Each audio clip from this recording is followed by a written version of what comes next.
Et voilà, on se retrouve dans une nouvelle vidéo. Dans cette vidéo, on va voir la deuxième partie du cours, droite parallèle et une séquente. Donc pour la première partie, je vais vous laisser dans la description à ceux qui n'ont pas vu la première partie. Donc dans cette deuxième partie, on va voir la propriété directe, une propriété directe. Une petite révision de ce qu'on a vu dans la première partie. Donc, on a vu deux droites et une séquente. On a découvert deux termes. Le premier terme, c'est des angles correspondants.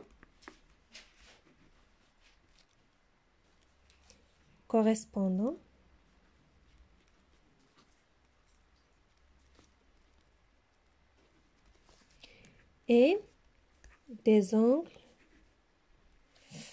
alternes internes. Donc voici ces deux termes. Donc maintenant dans cette propriété, donc j'ai tracé deux droites parallèles. Donc ici dans cette propriété, c'est pas comme la première, la première partie. Ici, c'est la condition dans cette propriété, c'est que ces deux droites doivent être parallèles. Donc, j'ai tracé D1 et D2, deux droites qui sont parallèles et une séquente. Donc, je répète, D1 et D2 sont parallèles. D1 parallèle avec D2. Maintenant, je vais préciser deux angles correspondants. Je vais préciser cet angle. Et par exemple, donc son correspondant, donc le correspondant de cet angle, c'est cet angle. Et je vais mesurer cet angle. Donc j'ai trouvé 45. Donc 45 degrés. Je vais mesurer l'autre angle.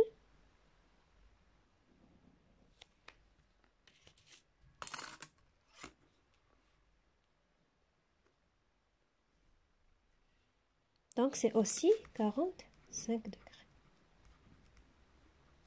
45 degrés. Donc, ici, ils ont le même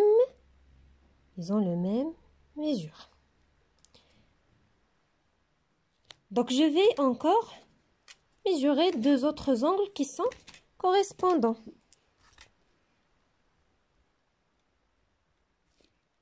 Donc, la correspondante de cet angle, c'est cet angle. Donc, je vais mesurer encore cet angle.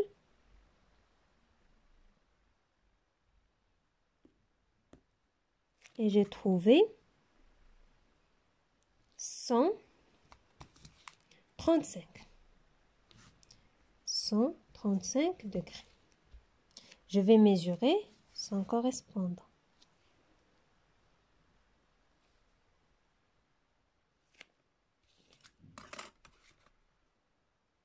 Donc, c'est 135 degrés. Donc, voici deux paires d'angles correspondants qui ont la même mesure. Donc, ici, on a mesuré cet angle, donc son correspondant a ont les mêmes mesures. Encore, ces deux angles correspondants ont les mêmes mesures. Je vais maintenant choisir deux autres paires. Donc ici, son correspondant ici, c'est voici. Donc, je vais mesurer encore ces deux angles.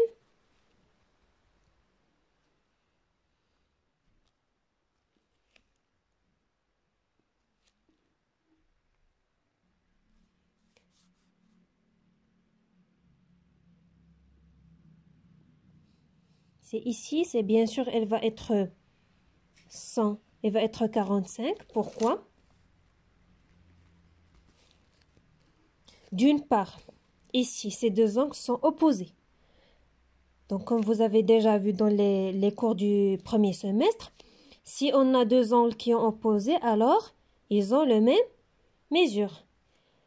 D'autre part, ces deux angles, ils sont supplémentaires. Alors, la somme de ces deux angles doivent être égale à 180. Donc, vous avez déjà vu ça dans le cours du premier semestre. Donc, automatiquement, elle va être ici, c'est 47.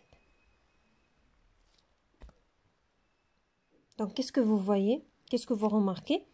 Donc, lorsqu'on a deux angles, lorsqu'on a deux droites qui sont parallèles et une séquente, alors les angles correspondants sont égaux.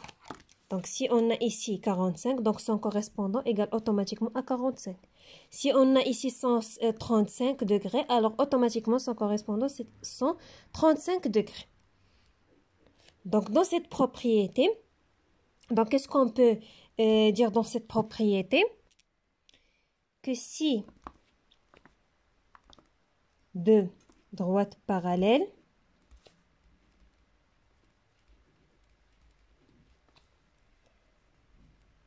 sont coupées, si deux droites parallèles sont coupées par une séquente, alors les angles correspondants qu'ils forment ont la même mesure. Donc ici, il y a une condition que si deux droites sont parallèles. Si ces deux droites ils n'ont pas parallèles, alors les angles correspondants n'ont pas les mêmes mesures. Donc la condition ici, c'est si les deux droites sont parallèles. Je répète, si les deux droites ne sont pas parallèles, alors les angles correspondants n'ont pas les mêmes mesures. Donc passons à la deuxième propriété directe. Donc voilà la deuxième propriété directe. Donc j'ai tracé encore deux droites parallèles, D1 et D2. Ici, delta c'est 50. Donc D1 et D2 sont parallèles. Voici une condition. Donc dans la première propriété directe, on a mesuré les angles correspondants. Maintenant, je vais mesurer les angles alternes internes. Donc on a ici, comme on a déjà vu, que dans les angles correspondants, on a 4 paires d'angles correspondants. Pour les angles alternes internes, on a deux paires d'angles alternes internes. Donc, voici ces deux angles. Donc, ces deux angles sont alternes internes. Donc, je vais mesurer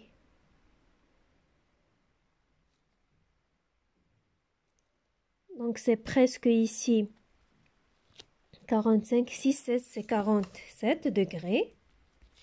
Je vais préciser, je vais mesurer encore.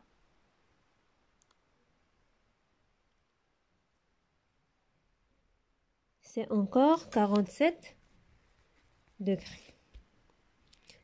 Donc, voici un autre cas où lorsqu'on a D1 et D2 parallèles, alors les angles alternes internes ont les mêmes mesures. Pour s'assurer de ça, on va mesurer encore les autres angles alternes internes.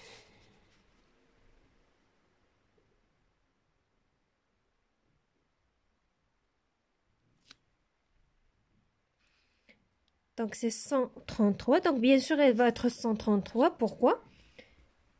Parce que ces deux angles, ils sont supplémentaires. Alors, automatiquement, cet angle va être égal à 133. Bien sûr, cet angle aussi, il va être 133 parce qu'il est supplémentaire avec ces deux. Avec cet angle et leur somme va être égale à 180 degrés. Donc, qu'est-ce que vous remarquez? Lorsqu'on a les deux angles de droite parallèles et une séquente, alors les angles alternes internes sont égaux et aussi les angles correspondants ont les mêmes mesures. Donc, voici la deuxième propriété. Donc, automatiquement, cette propriété dit si deux droites parallèles sont coupées par une séquente, alors les angles alternes internes, je souligne ce terme, qu'ils forment ont la même mesure. Donc, voici, c'est la même chose pour les angles correspondants. Si on a ici une condition qui dit si les deux droites parallèles. Si on n'a pas les deux droites parallèles, alors les angles alternes internes ou bien correspondants n'ont pas les mêmes mesures. Donc, on va passer à la propriété indirecte. Donc, cette propriété indirecte, qu'est-ce qu'il dit? Donc, vous faites attention à cette partie. Donc, je vais tracer deux droites. Je sais pas est-ce que c'est deux droites parallèles ou non. Donc, je vais tracer deux droites.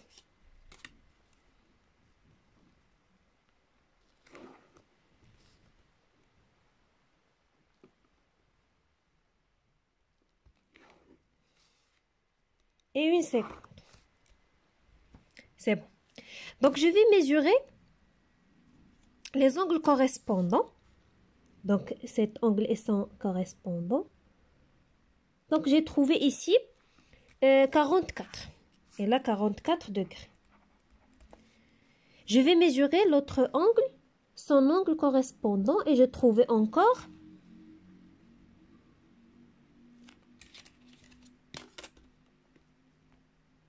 44.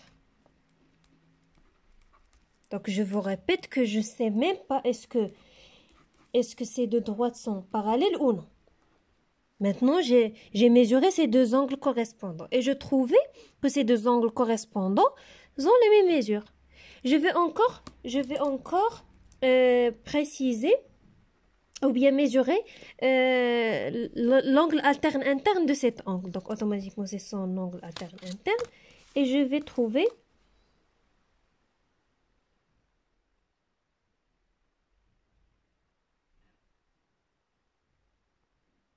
que c'est 44. Donc, son angle alterne interne est 44 degrés. Donc, cette propriété dit que si deux droites coupées par une seconde, si on a deux droites et les coupées par une seconde, forment des angles alternes internes ou bien correspondants de même mesure, alors automatiquement ces deux droites sont parallèles. Donc, la propriété directe dit que si ces deux droites sont parallèles, alors les angles correspondants, donc automatiquement les angles correspondants ou bien alternes internes ont les mêmes mesures. Mais ici, dans la propriété indirecte, que je sais pas que ces deux droites sont parallèles. Donc, pour savoir est-ce qu'ils sont parallèles ou non, donc je vais mesurer les angles correspondants ou bien les angles alternes internes. Donc, si on a un paire d'angles correspondants qui a la même mesure, alors automatiquement les autres angles correspondants ont les mêmes mesures. La même chose pour les angles alternes internes. Donc, si ces deux angles correspondants ont les mêmes mesures, donc automatiquement ces deux droites sont parallèles. Donc, la différence entre la propriété directe, c'est que la condition, c'est que ces deux droites ont la même mesure. Sont parallèles, pardon. Ces deux droites sont parallèles. Dans la propriété indirecte, je ne sais pas est-ce qu'ils sont parallèles. Donc, pour savoir qu'ils sont parallèles, donc, je dois mesurer les angles correspondants. Et si ces deux angles correspondants, ce n'est pas forcément ces deux angles correspondants. On peut avoir l'angle correspondant de cet angle ici. Ou bien un paire d'angles correspondants. Ou bien un paire d'angles alternes internes ont la même mesure. Alors, on peut dire que ces deux droites sont parallèles. Donc, c'est très facile cette propriété. Et voici, j'espère que vous avez bien compris ce cours. Bien sûr, pour bien maîtriser notre cours, je vais faire avec vous un petit exercice, Inch'Allah.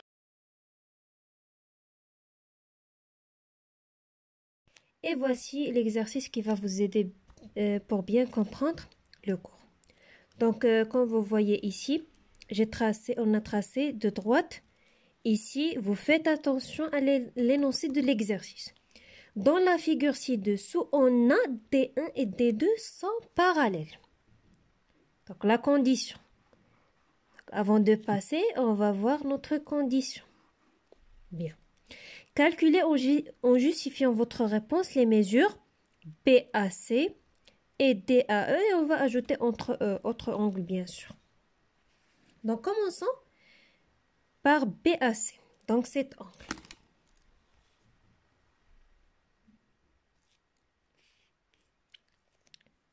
Donc on a une donnée ici. L'angle, mesure de l'angle AEF, 45 degrés. On a une autre donnée qui est D1 et D2 parallèles. Donc, on va voir que représente BAC par rapport à AEF. Donc, c'est son angle. C'est son angle correspondant. Donc, B. Donc, on va écrire BAC et AEF sont correspondants. Vas-y. Bien. Quelle est l'autre condition? On a D1 est parallèle à DE. Donc, on va écrire, c'est ça la justification. Donc, on sait que l'angle BAC, c'est égal à 45 degrés. Mais pourquoi égal à 45 degrés? C'est pas comme vous avez déjà étudié dans le primaire, on va prendre demi-cercle et on va mesurer, alors c'est 45 et on va écrire. Non, ici, on va utiliser notre donnée pour justifier notre réponse. Donc, on a BAC et AEF, donc c'est la donnée, sont correspondants. Et on a encore, donc pour justifier que ces deux angles sont égaux, alors on va donner la condition, comme on a déjà vu dans la propriété directe. Si ces deux angles sont parallèles, alors les angles correspondants ont les mêmes mesures. Donc ici, ils sont correspondants et D1 parallèle à DE. Donc, BAC égale à AEF égale à 45 degrés. C'est ça la justification. Donc, passons à DAE. Donc, ici, DAE. Lorsqu'on a mesuré BAC, parfois, on peut utiliser la question d'avant. Donc, on va voir ici, est-ce qu'on va utiliser BAC ou non. Donc, on a DAC, on a cet angle. Donc, DAC, elle est interne avec AEF. Donc, c'est ça. Donc, DAE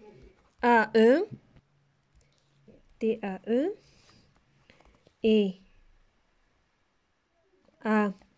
AEF sont internes.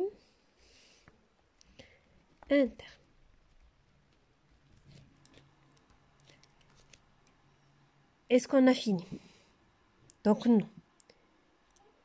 Donc, voici la première condition. La deuxième condition, c'est et si on n'a pas cité, si on ne cite pas cette condition, donc, notre réponse, elle est incorrecte. Donc, ici, donc, on peut dire AE et AEF égale à AEF égale à, bien sûr, 45 degrés. Donc, voici un petit exemple, bien un petit exercice pour bien comprendre comment peut-on faire cet exercice. Comment peut-on utiliser les propriétés qu'on a déjà vues. Et voici, je pense qu'on a fini ce cours. J'espère que vous avez bien compris le cours.